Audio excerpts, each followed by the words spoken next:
Hopefully we have sound now. Can you hear me, Jackson?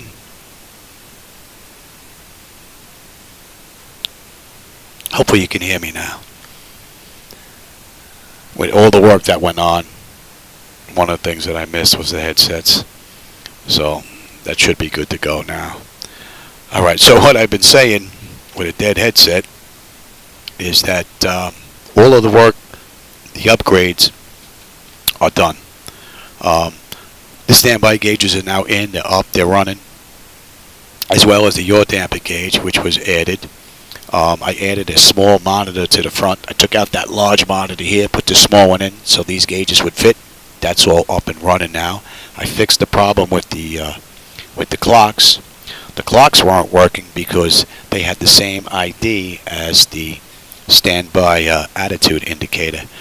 And all of these gauges that came from Flight Solutions are default. So all of my gauges were installed. I had no problems. I was just adding this into the mix, and that's when I had a problem and my clocks disappeared. So for those of you that are working on G-Step and Air Manager, if you can, for those of us that use the program, it would definitely save us a lot of grief if you can show all of the gauges that are daisy chained into the mix, regardless of what the addresses are. As it turned out, that had the same 104 address as my clocks, and I had to get into Flightdeck and disconnect cables and jump through hoops basically to try and get that figured out, but I did. But if the software just showed everything on the chain regardless, that would have avoided a lot of grief on my end, and a lot of huffing and puffing. What else? The short that I thought I had doesn't exist in the Flightdeck. As it turns out, it was just a connector in the front. That's been resolved. What else? The IRS display on the overhead, that's up and running.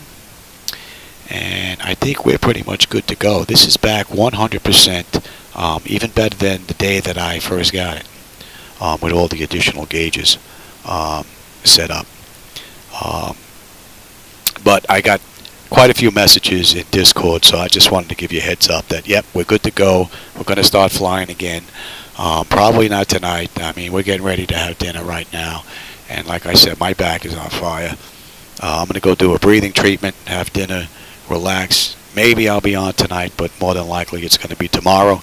And we'll go live tomorrow as well. I'll get the camera all set up. I'll make sure that the audio's all working. You guys can hear me now, I hope? Okay, all good? Great. And I just have to work on the audio from the Flightdeck and get that included into the mix next. And then I think we're good. Alright, everybody, so for those of you that were asking and patiently waiting for me to get my next ride in there, well, we're finally up. Took a couple of weeks, but we're good to go. I am going to run a few night flights coming up now, because in the 2 weeks that I've been down and I wasn't able to do anything while I was waiting on power supplies, and then Rob gave me a hand getting all this done. I was working on night lighting for the past 2 weeks, so I think it looks pretty decent. I want to go check it out in a few locations, so what better time now than to do it right now, and then go make sure that I get a couple of long runs in to make sure we're stable once again. Alright, everybody, that's it for the heads up. We're good to go. And I'm going to go have dinner, and more than likely I'll probably catch you sometime tomorrow live with a flight somewhere. Don't know where, but we'll be back. Alright, everybody, take care. I'll catch you on my next run.